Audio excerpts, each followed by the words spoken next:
And at the very end, number 10. If you did not do it, you can make yourself a little note and say, you were supposed to do number 10. But if you did do them, you can check them now. And for those of you that didn't do them, see if you could get it right. Would you know that this is take the graph, shift it 5 to the right? Would you know that this is a shift up 3, but also a vertical flip? AKA a flip in the, or a reflection in the x-axis. Would you know this is a vertical shrink by a factor of 1/3? Would you know that that is left 1 with a vertical flip? A horizontal flip, AKA a reflection in the y-axis. Take all the points, shift them down 10. And there's one more hidden below. Check your wording. You might not have drawn every single point, but you're trying to see if it seems to match up as far as the shape. And then here's the last one. Horizontal. Ooh, why is it a stretch? It's a 1/3 though. It's not what you think. You gotta flip it, right? Take the 1/3 and flip it. So it's horizontal stretch by 3, which means you multiply all the x's by 3. 0 stays. The other ones get tripled. Just a little bit though. If you did not do this, now is not the time to get down the answer per se. Now is the time to say, whoops, I should have. And it's on the video if you need to see it at some other time.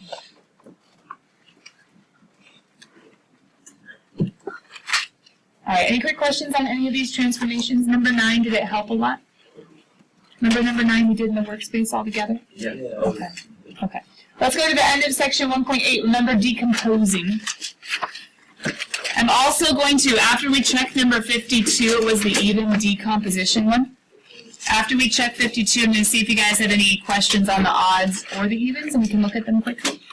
Let's go check out 52 now that hopefully you guys knew what you were doing a little bit better after we decomposed a little bit yesterday in class.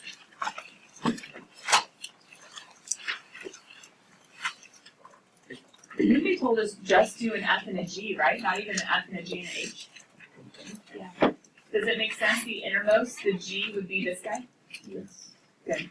And then cover that guy up. Who's outside of that? You are.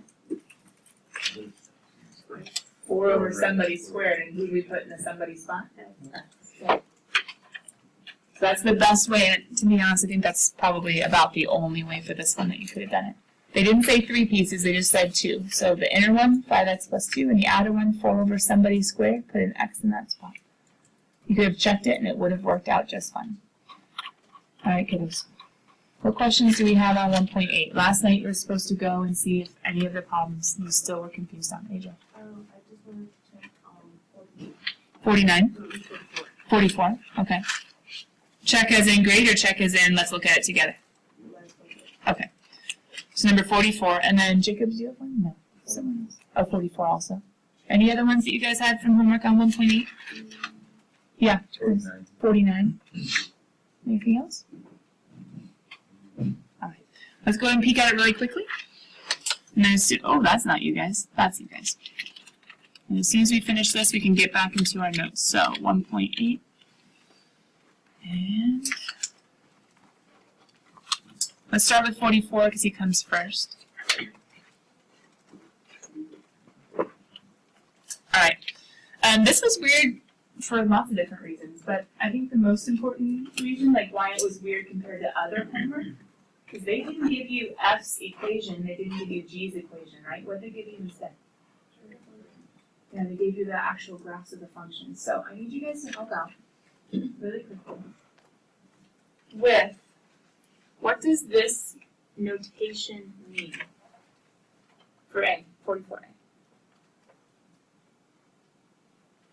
In your notes, how would you do it, Michael? It'd be f of x minus g of x, but you just plug in 1 for x. Good.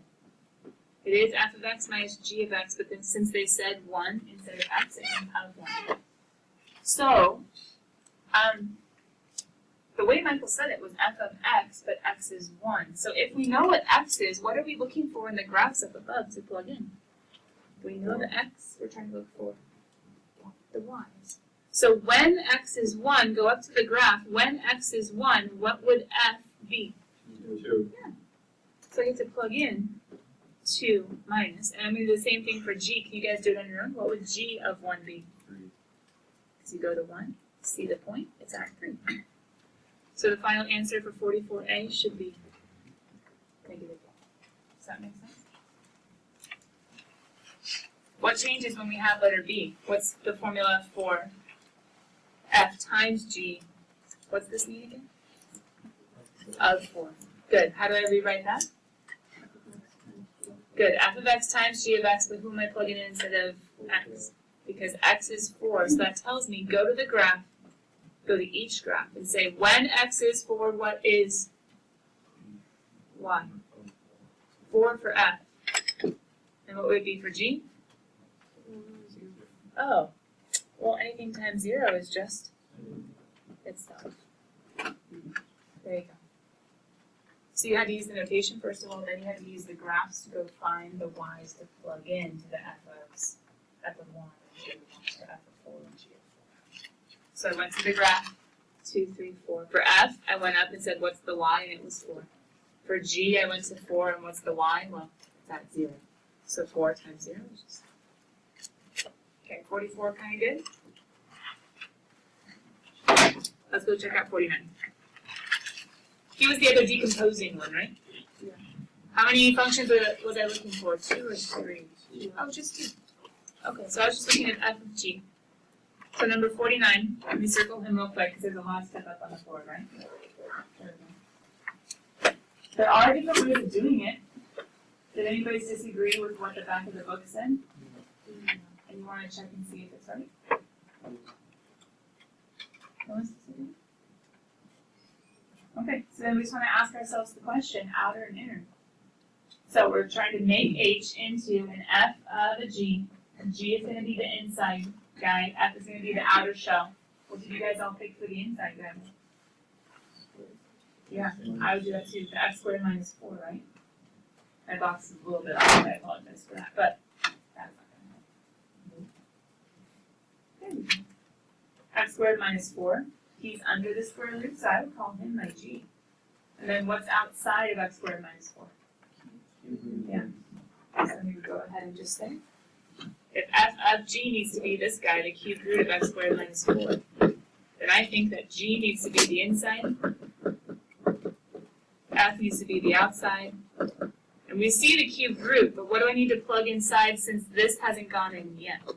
Just put it in. Does that make sense? Yeah.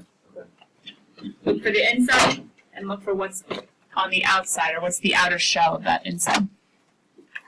Alright. 1.9, 'tis time. Here we go. Spiral's done. If you guys have any extra questions. Real quick note for math lab today. Sorry, that's not you guys. Can we finish 1.8 checking? Let's get back to you guys. Okay. I was supposed to be gone during 7th period today, but I'm actually going to end up being here, so if any of my athletes, if that's the best time to finish, I will be here during 7th period. After school, though, I'm only going to be here till 3:30 because I need to go work the gate at the volleyball game, but I'm accessible. When basketball season starts and I'm actually doing the game part, that's a little bit harder to ask me questions. If I'm at the gate, that's super easy. So if you guys do have any questions after school and my room is locked, I'm just at the table in front of them. Yes, it's free game, the volleyball game, just come support the team. Okay, so today I'm not going to be here for super long, but tomorrow I will be here. Why is that important? What's due tomorrow? Test correction. Test correction. And some of you have questions. So I'll be here today during lunch, I'll be here today 7th period, or I'll be here tomorrow during lunch, or tomorrow after school for basically however long you need. Today after school is just a bad time, unless you want to be working on your own, then come to the volleyball table and ask some questions there. That begs the question though, wait, if I'm letting you ask me questions after school tomorrow, are you still able to turn them in after class tomorrow? Yes. But, listen carefully, I'm going to remind you this tomorrow. If you don't turn it in during class, what is going to be a big struggle and a very real possibility? Well, I mean, cheating is the same possibility I think tomorrow and as today, but if someone's really stressed out and they're like, I just didn't have time, then they could try to pull at the heartstrings of someone and still cheating. It hurts your integrity and theirs. But I was also thinking, you might just forget to turn it in. If you don't turn it in class, is it really easy to forget that you need to go back and turn it in? Yeah. So if you don't turn it in class tomorrow, I'm going to have you put a reminder on your phone to come into math lab after school and get it done, or during lunch and get it done. But if you guys forget and you don't turn it in during class and it's not turned in by the end of the day, by the time I leave, it is going to be late in half credit, which means your corrections will only be half as much as well, which is still mercy because I'm still willing to give you a fourth of the points you missed. But you really want to get it in tomorrow. Does that make sense? But once again, since I'm not going to be here for late today after school, I will let you work on it tomorrow after school if you have a couple extra questions to ask me. Any other quick questions about corrections or when I'm going to be here and be available? We're okay?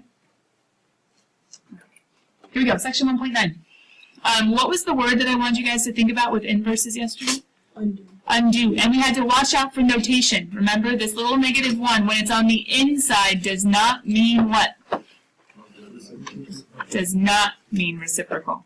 And if you guys, for some reason, if you didn't get that yesterday, underline, underline, underline the not, because this is totally different from that. Okay, we need to get into inverses, so here we go. Our goal is to hopefully finish 1.9. I doubt we'll start 1.10. We'll just see if we can finish 1.9. Okay. Yesterday, I was talking about how if we have an original function, 3x minus 1, we need a function for the inverse, which is supposed to undo. We need a function that will undo the subtraction and undo the multiplication. But how do we check? I went ahead and added these little parentheses. I was just trying to help a little bit. How do we check? How do we test? And if anybody tried the homework, do you remember what word they actually said in homework? Verify. So if we need to test, if we need to verify that those two functions truly undo each other, what does this say we're supposed to do? Plug one into the other. Compositions. Plug one into the other. And see if, after we plug in, all the extra stuff, no idea how that just happened. All the extra stuff is stripped away, and the only thing remaining is x. So, you guys get to choose. I'm not going to really make you do both, even though I probably should. Just do one. Do you want to put f into g or g into f to check, to verify, to test? G into f? Sure. All right, let's check. Let's test. Let's verify. So to verify, just went freaky on me. Oh well. To verify, let's go ahead and plug g into f. So we're going to do f of g. Nice thing is we get to practice last section in compositions.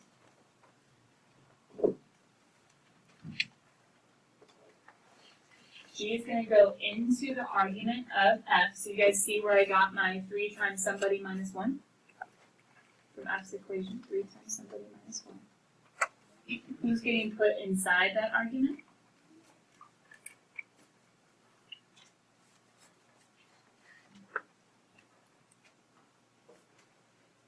I'm going to the box down if that helps. Not just x. X is who was there before, but who's going in now? G of x. So we're going to go ahead and put g of x in to the argument. So it's not just going to be 3x minus 1, and that minus looks a little funky, and my start looks weird. Give me 1 second, else I'm going to be fighting it the rest of class. That was different.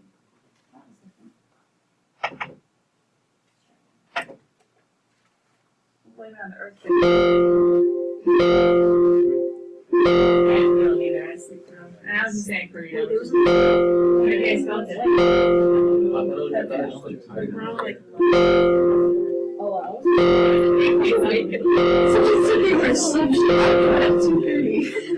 I was asleep. I was I actually don't think it was really night, but I was tired. love your reaction. No one got freaked out? You guys all good? I was asleep.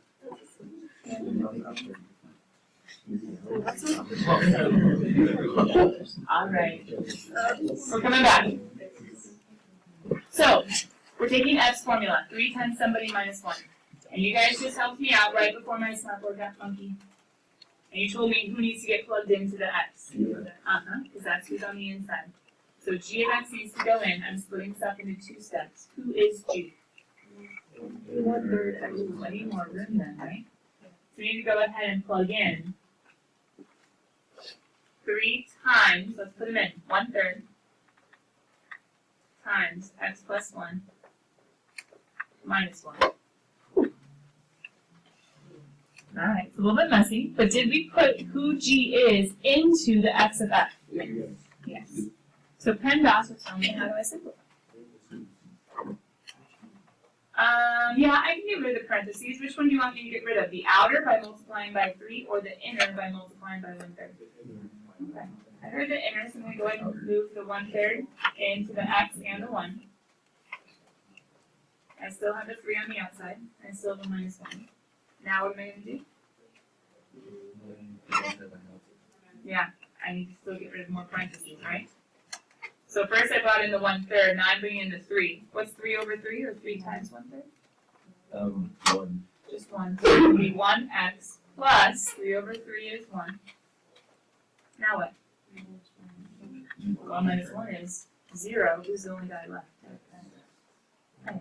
Did f undo g? Yeah. Or by plugging in g, did I undo f? And the answer is yeah. So the long story short, if you take one function, plug it into the other, and just a hint, it would have worked if we had gone the other way. I let you guys choose. I didn't know which one you were going to choose. If we plug one into the other and simplify, if they are inverses, what should I have at the very, very end? Just x. That's how the test works. Okay, composition, and if you just have x at the end, yes, they are inverses, whether you go one way or the other, both ways need to work. Now, what can we say as a result of this test working? We can say these two functions are related, and how are they related?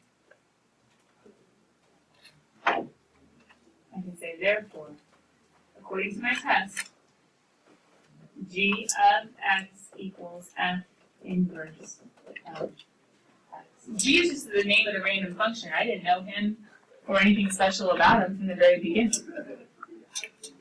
I know, they're kids at home. I'll go to visit my dog. But since I plugged one into the other and only x remains, then I can say that that function is the inverse of the other guy. Now, could I technically say that f equals g inverse also? Yeah, I could say f equals g inverse. I just usually use the f inverse because he's usually like the first guy, and so we just call the second guy the inverse of the first. Either way. So then over here,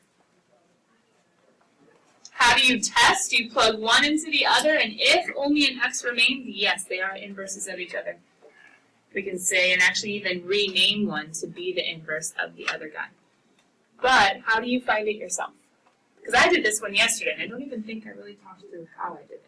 I just kind of said we have to undo the subtraction, we have to undo the multiplication. I put a couple things together really quickly. But what if you need to find the inverse yourself? Not just test, not just verify, but actually find it? Switch the x and y, solve for y. If you've heard of that before and you've learned it in Algebra 2, at least at one point. True, but Algebra 2, you guys remember from last year? Okay, so switch the x and y, solve for y. But if we switch x and y, a couple things we can say really quickly. If we switch the x with the y, it's like we're switching all the x's with all the y's, which means someone got off. You guys ever have that? You have documents and randomly the spacing just goes funky when you open it up again?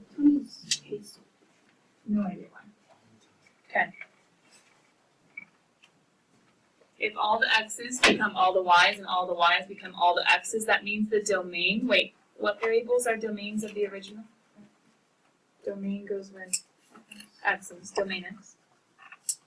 The domain of the original is going to be the range of the inverse.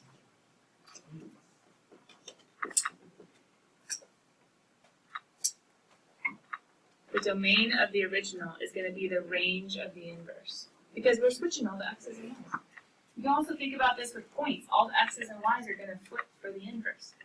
So the domain of the original is the range of the inverse, and the range of the original is going to be the They're just gonna switch.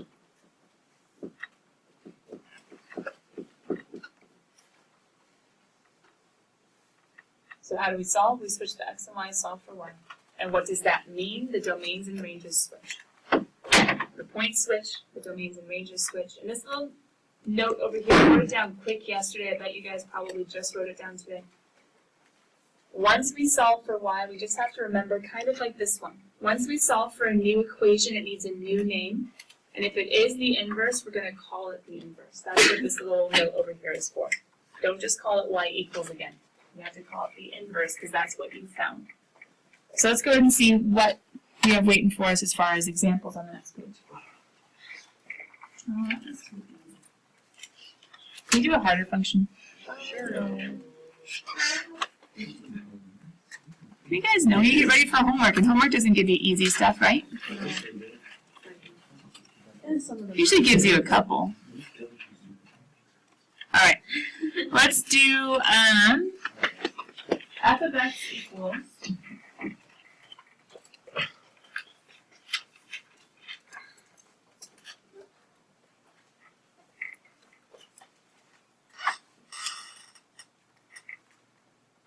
I shouldn't go too hard yet, should I?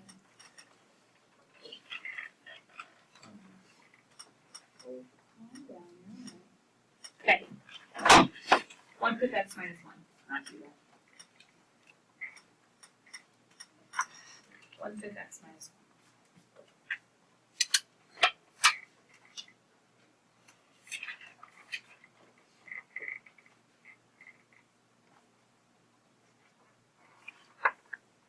Alright, you guys are ready.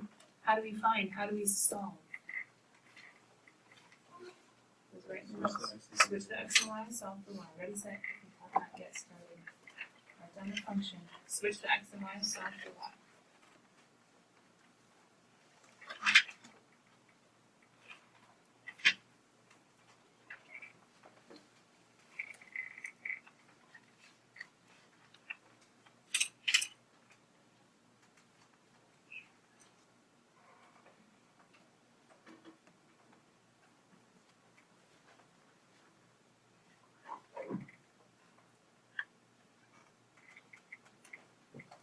You guys are a little confused. Remember the f of x stands for the y, right? So in the f of x spot, I'm going to put the x. He was the y. If you need to think about it that way, you could kind of think, or rewrite it as y equals. That's technically what that original one showed. So we switch the x and y. Trying to give you a little bit of a head start, but it's time for me to start solving. I'm getting the y alone, so I add the 1.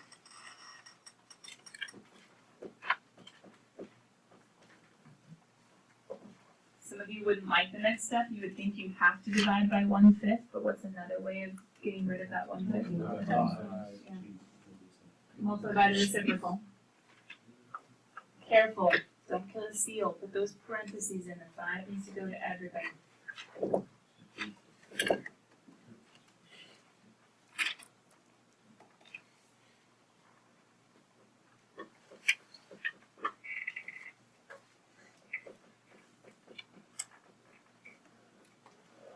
Does it make sense how I finish? Check it out. So I switched the x and y. I solved for y by adding the 1, multiplying the 5. I distributed. That's what I needed to do. But what did the y become? Yeah, f inverse of x, because we have to substitute. Now, how do we check? How do we verify? Plug one into the other, and it doesn't matter what direction. Plug one into the other, it doesn't matter what direction. I think last time we plugged the inverse into the original. Let's go ahead and do it the other way this time. So I'm going to go ahead and do f inverse of f. I know the notation looks funny, but remember, all we're doing is still just plugging in a whole function into the argument of another guy. So let's take our f inverse, and his formula should be 5 times somebody plus 5. And who are we plugging in that input?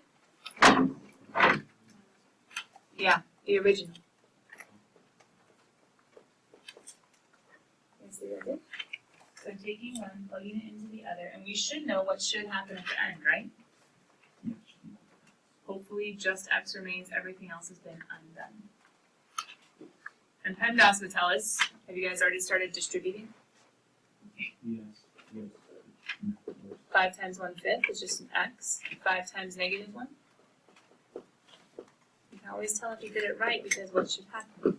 You can put a little check mark and say verified, done. What was the answer? This guy. This was just the checking process. Does that make sense? Now, I want you guys to take a second. Do you have your graphing calculators close? Can you graph F and then graph F inverse? And my question to you is, and we're getting ready for that in the very next page, how do the two graphs relate? They're reflections, but maybe not the kind of reflection that you're used to. AJ? Is it okay to just write it as 5? Yeah, technically 5 parentheses X plus 1 is okay. When you went to plug it in, it might just be a little bit more confusing to do, but as long as you can do it. So like solve just to verify. Yeah. Yeah.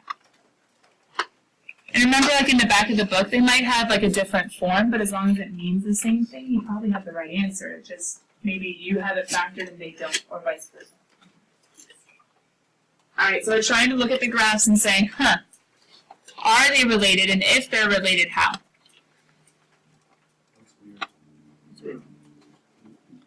I want you guys to ask yourselves the question. Don't worry, this is not the graph, sorry.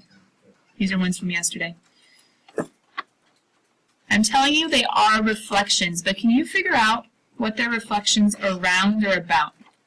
You guys know how to put 1/5 into your calculator, right? Yes. Okay. You could do 0.2, you could also just do 1 divided by 5. People that have seen, like, are just using the calculator for the first time this year, they might not have known that. 5x plus 5. I'm going to do zoom standard, and I'm going to do zoom square.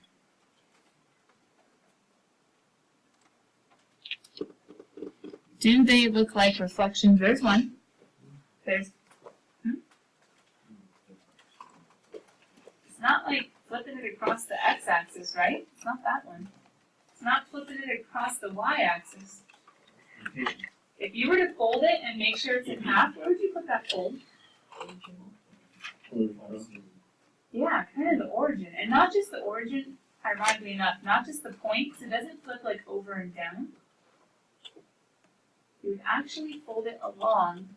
Do you guys remember what this function is? The one that has 0, 0, 1, 1, 2, 2, 3, 3, 4, 4, and -1, -1, -2, -2. What line is that? X. Yeah. So if we were to put it in our graphing calculators just to check, we could put x as a function. We can make it kind of bold, and my question is, would this seem to be the right fold line? Yes. Whoa. Looks like it to me. Okay, what if we were to pick something else? Hold on. What was the one that we did on this page? 3x minus 1 and 1/3 x plus 1? Let's try that. We'll keep the y equals x, but we'll go ahead and change up the two functions. So we have 3x minus 1. Let's see if this seems to fold on that same line. And then we have 1/3. This time I don't think I distributed. Means the same thing as if I did distribute. Check it. Does it fold along that line again? There's one. There's the other.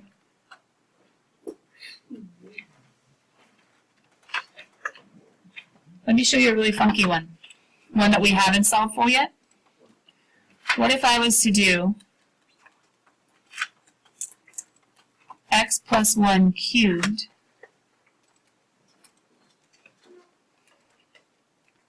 and the cubed root of x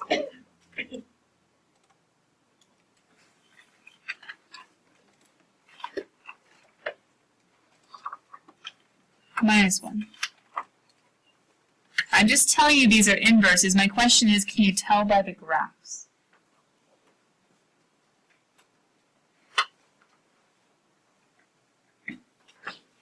Those fold too? You see it? So the math, switching x and y and solving for y, is a way to find an inverse, but we can also tell some things about graphs of inverses too. if we just see the graphs of inverses, or if they give us the graph of one, we can find the graph of the other if we just think about how to reflect them. And they're always going to reflect across the y equals x line. There's a special name for that. Do you guys remember what it was called? Y equals x line. It is a line, that's true. But what was the special name? It's not the constant function. He's the horizontal line. Anybody remember? He's the identity function. He's the identity function. So whenever you have an f, you can find an f inverse by reflecting him across the y equals x line. Now sometimes you might have to draw the line first. Just a quick heads up. In homework, they might do something like not giving you a graph and giving you only half of it. Only giving you the graph, say, of f. My question is, if this wasn't here, would you be able to find it on your own? Would you be able to sketch it on your own? And if I asked you to sketch it, I'm not asking you to find equations. I'm just asking you to figure out what would it look like. So let's say f inverse wasn't there. Let's say they told you f and they said to sketch it. You would need to go ahead and say, all right, I can see this guy on one side. He's going to be on the other side of the axis. I can see this guy on one side. He's going to be on the other side of the axis. I can see this guy. He's going to be going the other way. Was that pretty close to what was there before? Yeah. It only gets crazy when you have the function crossing the axis. You're going to have the other function crossing the axis as well. And if you do know points, you can take an AB and you can flip it. And you can make it a BA. But it only gets tricky when, or if you don't think about drawing the line first. Draw the fold line, then imagine what would happen if you did fold over. So let me give you that funky one that I had in the calculator a second ago. The funky one I gave you was, I'll do a quick example right there. Let's say you didn't have the equation, you just had the graph. You kind of did x cubed plus 1, which would be the parent function x cubed shifted up 1. Okay, what if I wanted you to take this function f of x and flip him? You guys just saw it in the graphing calculator a second ago. But what would you have to do first in order to actually flip him? To show the graph of the inverse? Yeah, that's what I would do. I would draw the y equals x line. Approximately, but the y equals x line, up 1 over 1, up 2 over 2. It just splits the quadrants 1 and 3 in half. Now how would we reflect?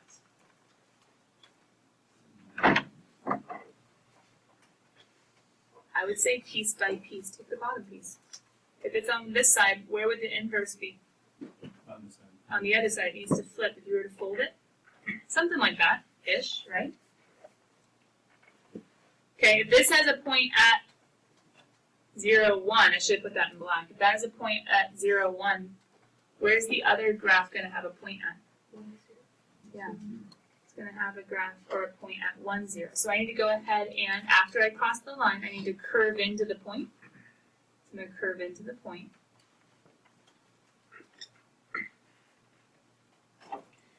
Since I knew this point was 0, 1. Knew the inverse had a point at 1, 0. And now after I go through the point, I need to curve up and out.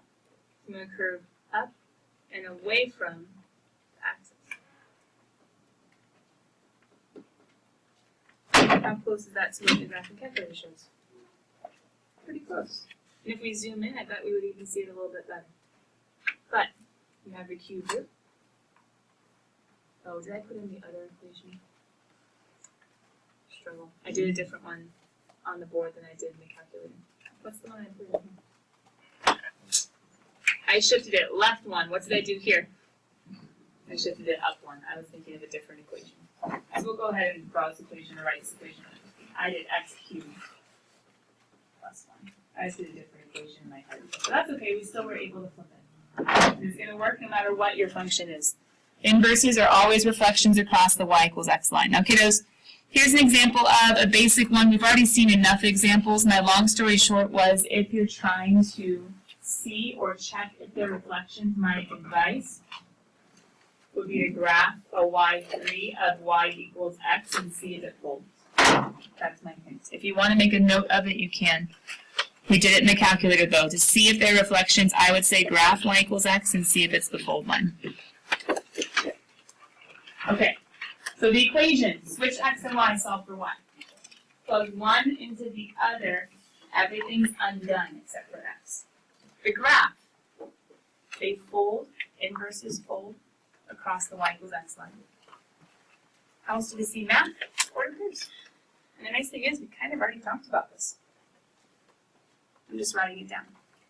We've talked about their equations, we've talked about their graphs, and now we're going to talk about their points. And maybe it makes sense that if domains and ranges switch, then the order pairs will do what? Yeah. And a way of remembering it is how to solve for inverses. Switch the x and y, solve for y. Switch the x and y, solve for y.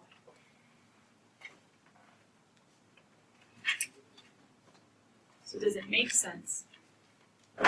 If an example or a problem was to give you only half the picture, kind of like the graphs in the page before, if it was just to give you points on or for this equation, would you be able to come up with the other ones? Yes.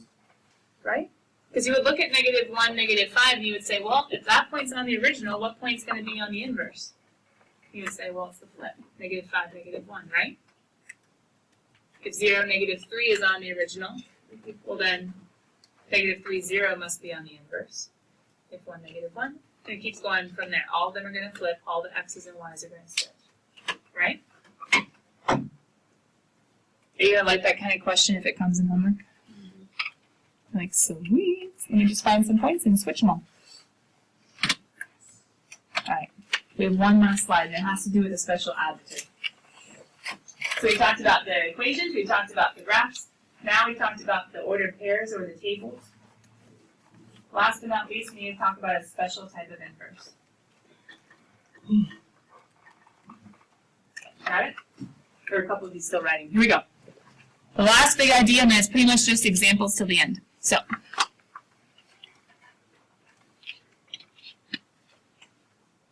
this is technically, my grammarians or my English people, this is an adjective.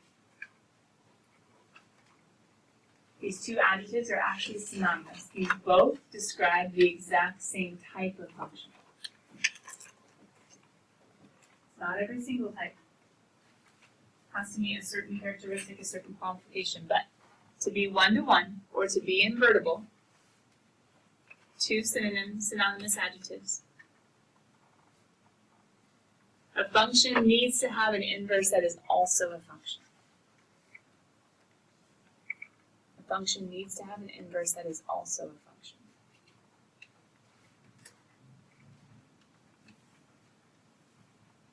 Now we're going to kind of fill in the blanks backwards than what I would probably normally teach this, just to try to build you up to the actual test. So the test for this, for whether a function is one-to-one or an invertible, the test is this right here. But in order to get there, we have to build up to it. If the inverse is a function, what test is the inverse going to have to pass if it's a function? Yeah, it's going to have to pass the vertical line test. Let's see if we can get this though. So the inverse, if I was to switch or flip the graph, if the inverse has to pass the vertical line test, if all the x's and y's, the domains and ranges, the points all flip, for the inverse to pass the vertical line test, what must the original have passed to begin with? Everything flips. The inverse has to pass a vertical line test. Has anybody been visually tracking? If the inverse passes the vertical line test, what has to be true for the original? Has to pass a horizontal test. Everything switches. So if a vertical needs to work on the inverse, then a horizontal line test needs to work on the original. And why is that weird? What do we usually test in any given function? We only test it with what? A vertical line test. So this is an extra test. This is above and beyond test. We already know, or we've already seen, that the original is a function. So yes, it passes the vertical line test. But if it also passes the horizontal line test, we can abbreviate that one to HLT instead of horizontal line test. If it passes an extra test, if it passes this extra characteristic, it will not just be a function, it will also be what we would call one-to-one or an invertible function. So it's an extra characteristic, and the horizontal line test is a lot like the vertical line test, but everything is switched. So instead of each x being paired with one and only one y, now it's each y is being paired with one and only one x. All the x's and y's switched. So in order for the inverse to work as a vertical or under the vertical line test, the original has to pass the horizontal. So if I was to use that function that we used a little bit earlier, the x cubed plus 1 function,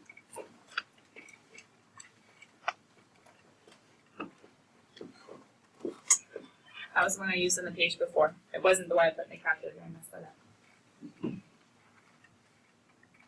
Is this function x cubed plus 1 invertible?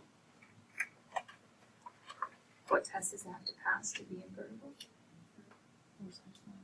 Horizontal line test. It is a function. It already passes the vertical line test. It's good. It is a function.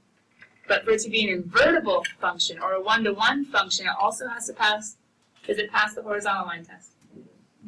Yes. The function will only hit the horizontal line in one point. So therefore, it's not only a function, but it's also, here's a quick abbreviation. One-to-one can be an abbreviation for all the words. But you can also use the word invertible. But one-to-one, invertible, they mean the same thing.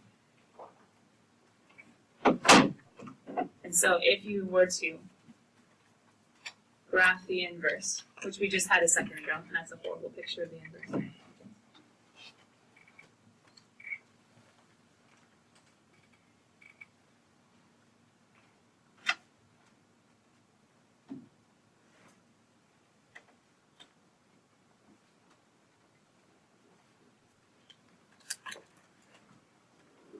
My first version was better, but that's okay. Does the inverse one pass the vertical line test?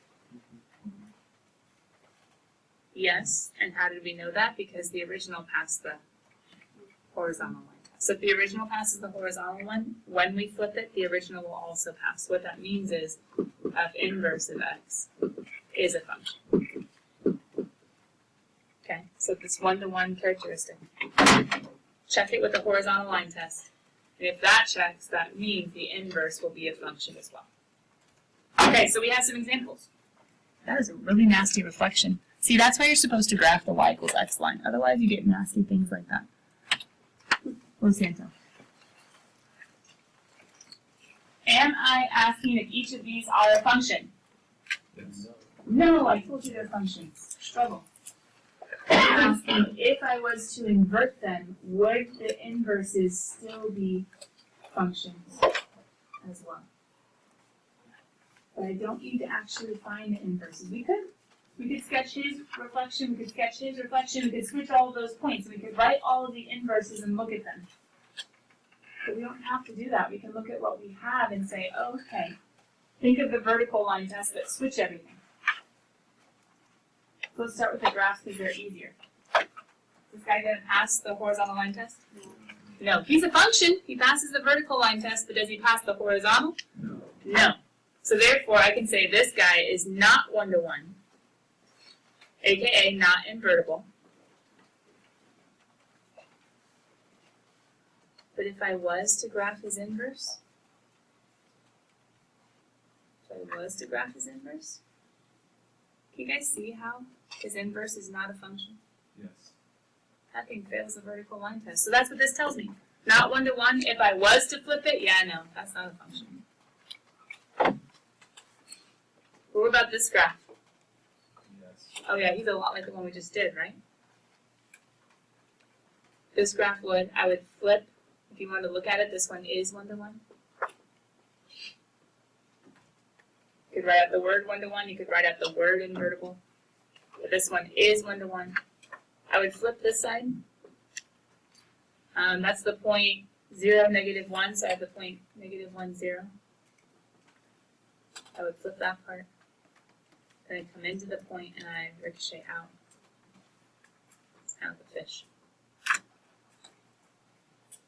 But is his inverse a function? Yes. How did I know? Well, the first one passed the horizontal line test. I didn't even have to look at the graph. I could have, but I didn't have to. And how about this one? How do we do a table? It's a function. Each x is paired with one and only one y. Good, but horizontal line test, Chris, what do you see? Oh, Oh, no, it's okay. Rob is getting it's still the same thing though, because wouldn't the, what's it called, the x's, the 1 and 1, they're cubed. Oh, we're looking at the y. Exactly, we're looking at the y's. For a function, we're looking at the x's. Each x used only once with only one y. Good, but we have to look backwards. Is each y going to work with one and only one? What's repeated? Yeah, nope, not 1-to-1. Why? Because there's not just one y paired with one and only one x.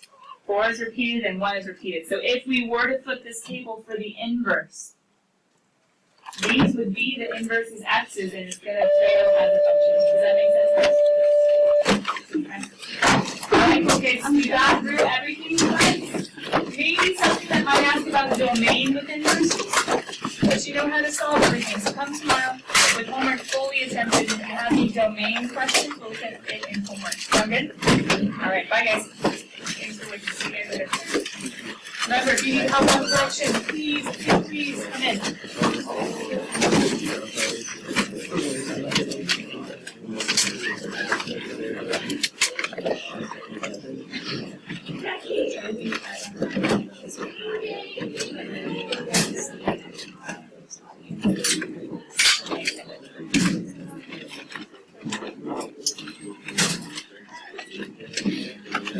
Corrections that you should make sure there is no points to the test.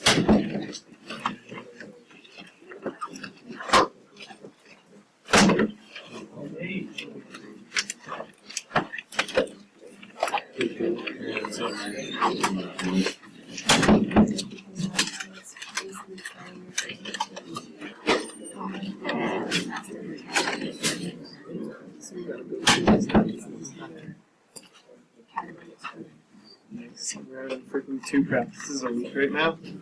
Really? Yeah. No Kazar, no running. So what do you guys need to do? BP. I haven't been in, I've had hockey every day that there's been practice. No. So. Are you gonna do baseball? Oh, yeah. You're gonna do it, yeah. Feels up.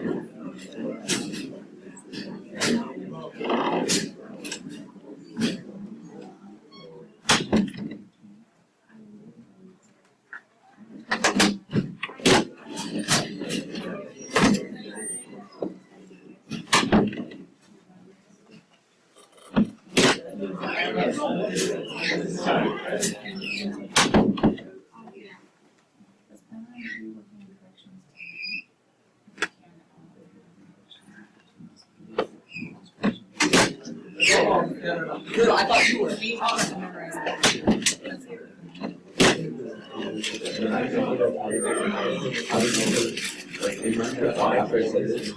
Were you with? Well, I was asking you to see it before, so if your answer makes sense, qualified as Yeah, that's why I just don't want to.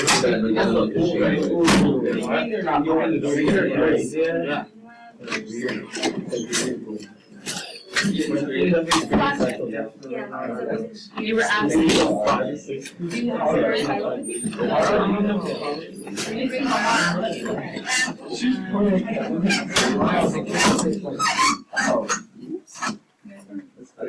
guys need to know for you. Yeah. You're okay with the anything on the front table you can grab. There are a couple on the back and I had 3 donates. Dude, did I get a 0? Hopefully not. Why would you do 0? Thank you, Colby. Don't worry, there are a few that aren't graded that I mean you're probably gonna finish during class. I think mine has a no name.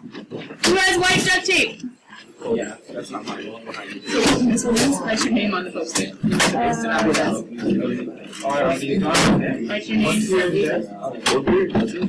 on the post-it. Who has white duct tape? White stuff? Yeah, white duct tape. Creative. Well, it's so One more name, That's notebooks on the back table, leave them there. Eileen is gonna grade them during class today when she comes in. David Rosa. Oh, yes, please. David Rosa. Anybody put white duct tape on their homework spirals? David Rosa. Ah, is this yours? Yeah. And put your name on the post-it. So I can get you a grade. I don't know. Dude, I was so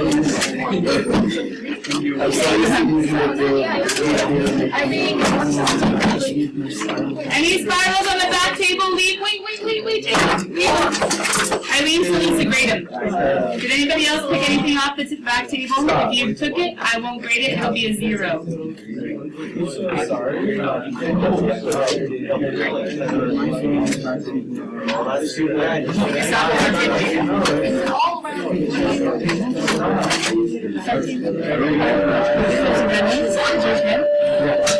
I don't know where it went, but I didn't do 1.1 in here, so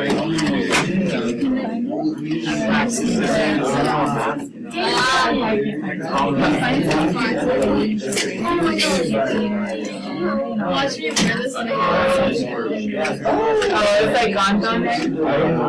Okay. the jackets. Alright, kiddos, let me pause the video from Precalc. Sadly, Hello.